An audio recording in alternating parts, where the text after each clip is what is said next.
ना। Skin does so many different jobs. अब जो आपकी जिल्द है वो करती है बहुत सारे मुख्तलिफ काम। जॉब्स मीन काम। The skin holds. स्किन जो है वो होल्ड मीन रखना।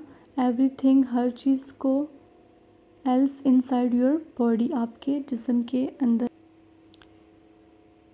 The skin protects the other parts of your body from disease. अब आपकी जो जिल्द है वो हिफाजत करती है। प्रोटेक्ट्स मीन हिफाजत करना आपके जिस्म के दूसरे हिस्सों की। फ्रॉम डिजीज़ बीमारियों से। The skin makes sure your body is kept at the right temperature. आपकी जो जिल्द है वो आपके जिस्म को एक सही दर्जा हरारत पर रखती है। टेम्परेचर मीन दर्जा हरारत।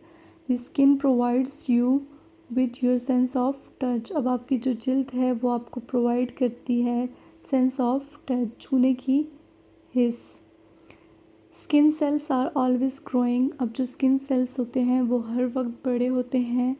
दे need to because you are losing them all the time. अब इनको बड़े होने की ज़रूरत होती है क्योंकि आप हर टाइम जो है उनको लूज़ कर रहे होते हैं। Your skin loses about 30,000 to 40,000 dead skin cells from its surface every minute. अब हर मिनट में तकरीबन 30 से 40 हज़ार डेड स्किन सेल्स जो होते हैं वो हमारी बॉडी से जिस्म से हट रहे होते हैं।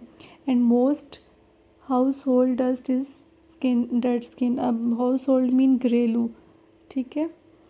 नेक्स्ट है आपके पास जो हमने फर्स्ट पेज पे ये किया ना, ये क्वेश्चन आंसर, ये आपका होमवर्क है, ठीक है। ये आपने अपनी नोटबुक पे करना है और अपना होमवर्क जो है फिर आपने एडमिन टीम को सेंड कर देना है। ये क्वेश्चन अपनी कॉपी पे राइट करके इसके आंसर्स ये लिखे हुए हैं, इसी तरह से इसको अपनी कॉपी पे नोट कर लेना है आपने।